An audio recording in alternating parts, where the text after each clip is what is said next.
Gunung, kopi dan senja merupakan kegiatan yang digandrungi kaula muda saat ini.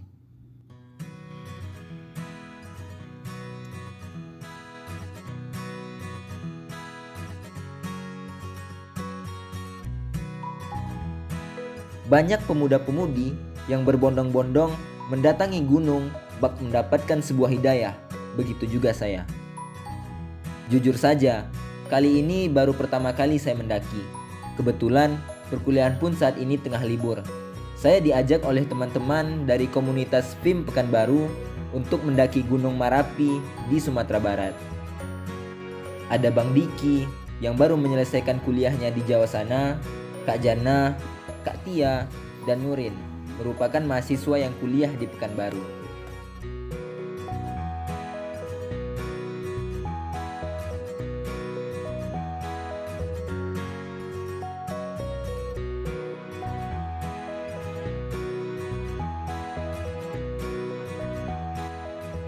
Perjalanan dari Pekanbaru ke Bukit Tinggi sekitar 6 jam. Namun, di tengah perjalanan, kami singgah sejenak di Payakumbuh menuju kediaman Ikhwan dengan maksud mau makan gratis biar lebih hemat.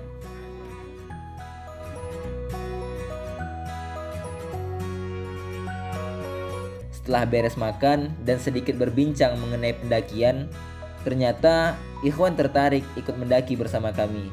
Dan kami pun setuju saja. Toh mendaki berjamaah katanya lebih seru.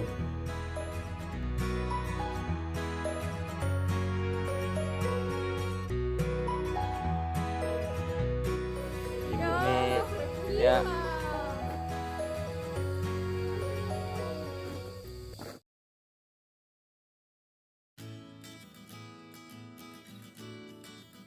Setelah beres sarapan dan mempacking ulang carrier, kami langsung pergi menggunakan sepeda motor menuju base camp Gunung Merapi yang jaraknya kurang lebih 30 menit.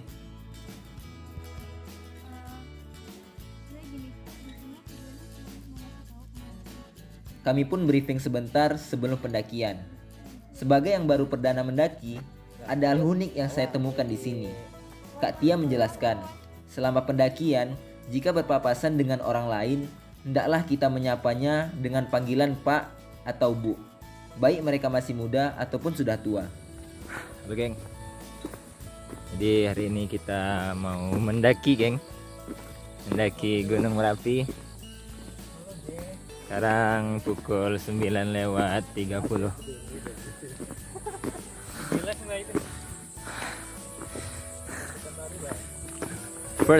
First mendaki cuk.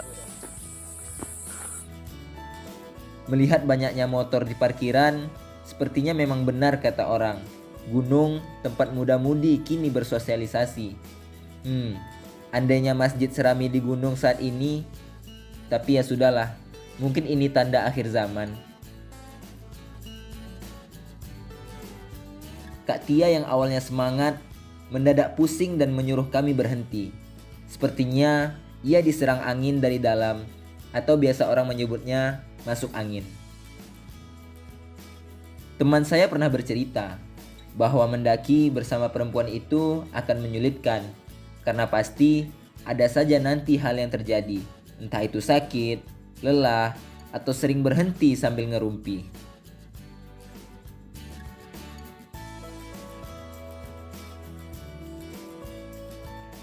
Bagi saya pribadi, hal ini tidaklah mengapa. Seperti kata Kang Firsa Besari, mengapa terburu-buru ke puncak? Toh gunung tak akan kemana, begitu kira-kira. Jadi outfit kamu berapa nih harganya nih? Sepatu 35. 35. Oh tuh baju kemeja apa ya, kaos hitam. Nih. Kalau yang ini berapa ya? 35. Oh. Ini pinjam. Waistbagnya pinjam. Ini 10.000. 10.000. Jadi untuk mendaki nggak perlu mahal-mahal. Oh jadi kata orang mendaki itu mahal, hoax ya? Iya, hoax. Siap. Niat. Yang penting tuh niat minjam ya. Setelah berjalan kembali, akhirnya kami pun tiba di pos pertama yang bernama BKSDA. Di sini kami berhenti sejenak sambil memberi goreng yang dijajakan oleh pedagang setempat. Jam sudah menunjukkan pukul 11 siang. Langit yang awalnya cerah mendadak menghitam seperti hati para pendosa. Kami pun segera memakai mantel yang kami beli di Indomaret Pekanbaru. Ya, walaupun tipis, paling tidak sudah sedikit membantu kami agar tidak basah kuyup. Jalan yang terjal dan berakar, ditambah licin akibat hujan, membuat pendakian terasa amat berat. Rencananya, kami akan mendirikan tenda di daerah yang bernama Cadas. Katanya, jarak dari BKSDA ke Cadas itu sekitar 4 atau 5 jam. Estimasinya, sekitar pukul 3 sore kami akan tiba di sana. Kita sedang berada di mana sih ini? Di mana, Bro? Kita udah mau sampai di lubang tikus. Itu aja yang tahu. Jadi di Merapi ini katanya ada jalan namanya tuh Lubang Tikus. Jalannya tuh kecil kali ini. Macam tahu aja. Namun, apalah daya, hujan yang terus mengguyur membuat kami sering berhenti. Ditambah kondisi beberapa kawan kami yang kurang baik. Satu terakhir aja. Itu masih bisa dia, Bang, di atas lagi.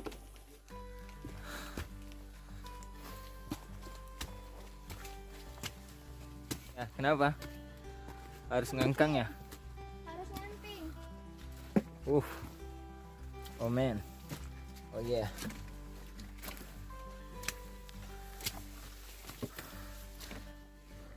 Akhirnya, setelah beberapa jam berjalan, kami tiba di Cadas. Kami langsung mendirikan tenda dan segera memasak. Oke guys, kita masak guys.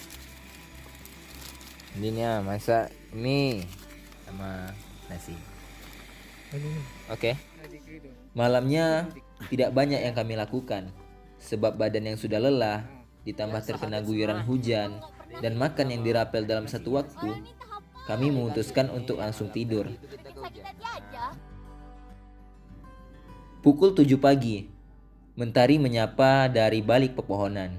Terlihat Gunung Singgalang berdiri kokoh seperti keimanan orang-orang yang soleh.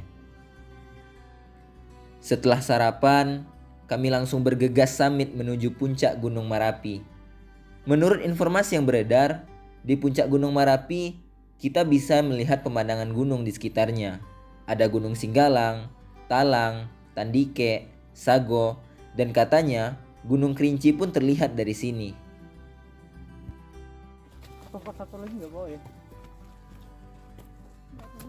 Perlahan namun pasti, Semangat kami guys. pun tiba di Tugu Abel.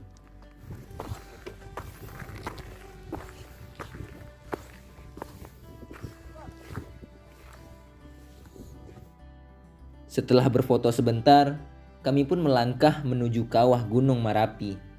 Setiba di sana, kami pun takjub dengan ciptaan Tuhan yang satu ini. Sungguh luar biasa indahnya. Di ujung kawah, terdapat tempat tertinggi di Gunung Merapi yang diberi nama Tugu Merpati dengan ketinggian 2.891 mdpl.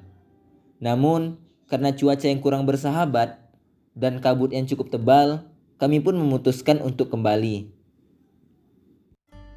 Tidaklah mengapa, bagi saya sudah melihat pemandangan dari puncak Gunung Merapi merupakan pengalaman yang sangat luar biasa.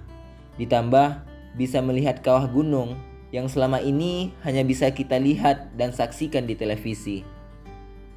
Aku IG bang. Biko dibuat lo di bawah aku IG. Ada hal yang lebih berharga dibandingkan uang, dan ia bernama waktu. Uang yang hilang bisa diganti, namun waktu yang hilang tak akan pernah kembali.